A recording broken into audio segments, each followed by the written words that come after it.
አርሶአደር ገበሬው እንዴት ነው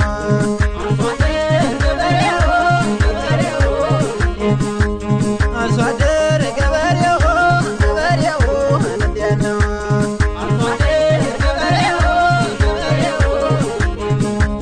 አርሶአደር ሞት ተንበረህን አርሶአደር በሬህን ያኖረው አርሶአደር አንተ አይደለህም ወይ አርሶአደር ለሀገር የምትመራው አርሶአደር ደኖርን ባውለፋው አርሶአደር ደገን በባህር አርሶአደር አንተ አይደለህም ወይ አርሶአደር የሁሉም ከበረ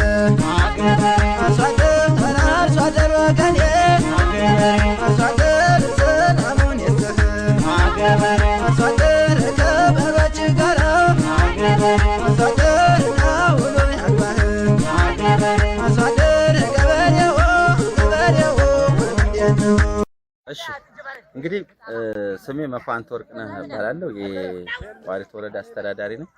እንግዲህ ዛሬ እዚህ ቦታ ላይ የተገኘ ነው የመንግስታችን ኢኒሼቲቭ የሆነውን ተረጅነትን በራስ አቅም መሸፈን የሚል ኢኒሼቲቭ አለ።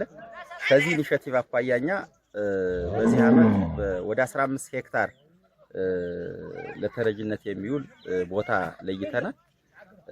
እንግዲህ በዛሬው ዕለት እዚህ ገበዘ ማርያም መርሆታ ቀበሌ ስንገኝ እዚህ የጤፍ ማሳ ነው።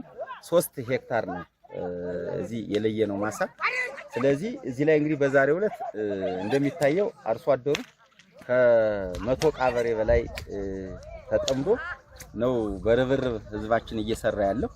ስለዚህ ከዚህ አኳያ እንግዲህ በሌሎች ቀበሌዎችም ለይተናል። የቦቀሎ ዘርተናል። ህዝቡ እንዳየው በሞራል እያረሰ ያለ ይህንን ሀሳብ ስናቀርብለት ደስተኛ ነው ህዝባችን።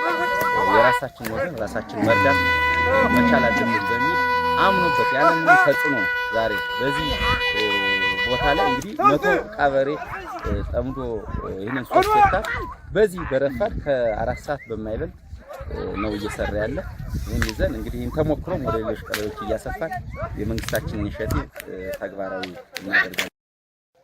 እኛ በቃ ይህንን ተሞክሮ ይዘን ወደ ሌሎች ቀበሌዎች ማስፋት መቻል አለብን። ከውስጣችንም በእምነት ይዘን ከሰራነ የሚከብድ ነገር የለም ማለት ነው እና ዝም ብለን ተረጅነትን ከላይ መጠበቅ በራሱ ስንፍናን ስለሆነ ከሰራን ብዙ የሚታረስ መሬት አለን፣ ብዙ ጉልበት አለን፣ ብዙ ሀብት አለን፣ ውሃ አለን። ስለዚህ ይህንን አሁን በክረምት ብቻ ሳይሆን በቀጣይም በበጋ መስኖ ስንዴ አጠናክረን እኛ ተረጅነትን በራሳችን አቅም መሸፈን መቻል አለብን። ህዝባችንም ደስተኛ ከላይ አንጋጦ የሚጠብቀው ዛሬ ላይ ግን ይህም ይቻላል የሚል ስራ ነው እየተሰራ ያለ።